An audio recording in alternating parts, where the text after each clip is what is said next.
People come to New York and they want to see the sights, and they go to the Empire State Building, which I love, and they go to the museums and the Statue of Liberty, and I always say do that, but if you really want to know New York, walk on the side streets and go into these little shops and meet the owners and hear their stories. That's how you really know about New York.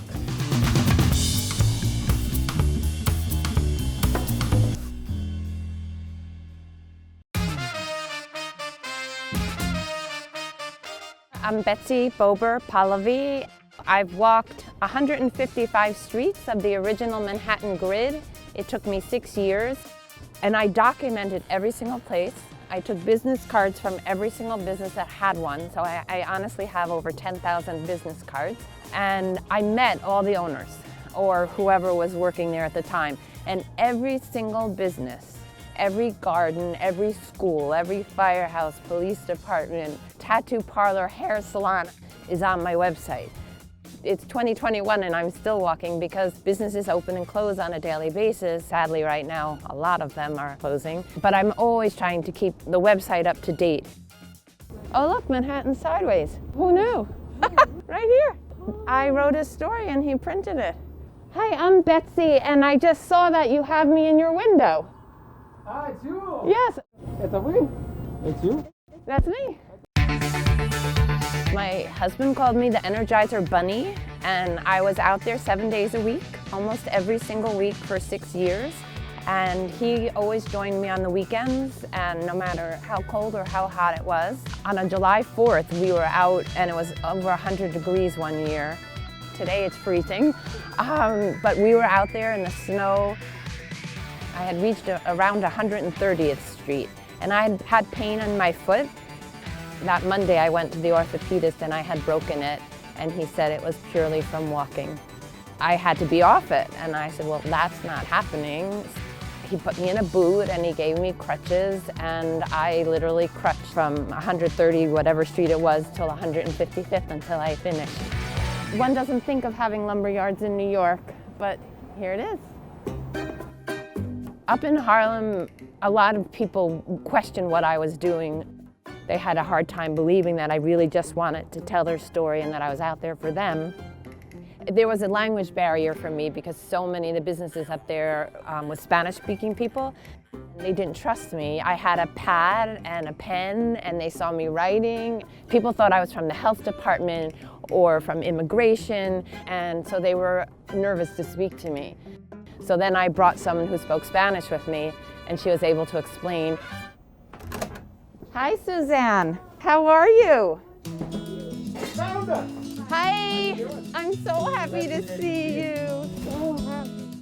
I started this as a passion project to promote and give exposure to small businesses. Having owned my own small business, the children's bookstore, which I had for 10 years, I truly understood what it meant. The devotion, the time, the energy that went into it. My husband said to me, now you need to memorialize your walk, your journey, and all these amazing people that you met.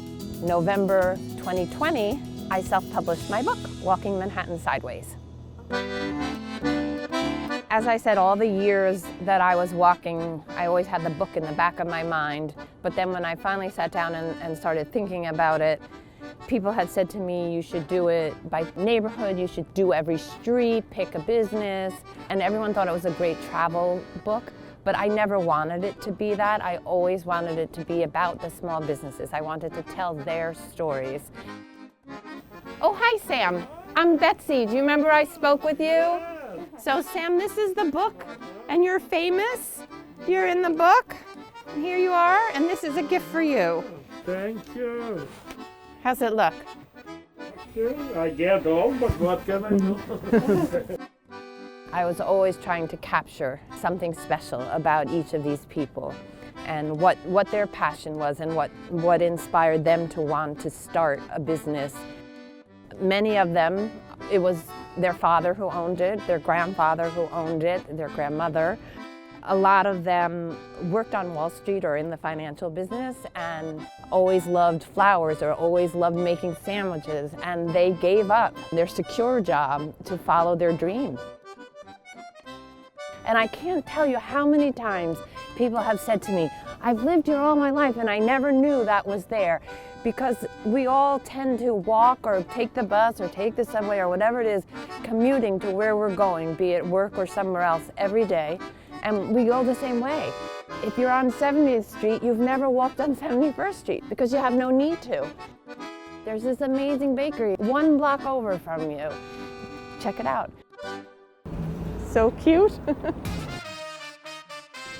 Somebody just last night said to me, I don't understand what got you up every day. She said, you know, a lot of people could say, sure, I'm going to walk 155 streets, but nobody does it. Around every corner, every bend, every time I entered a business, there was something else to discover. There was something beautiful, something fascinating, something heart-wrenching, heartwarming. I never was bored, and I always said my favorite part was just the people.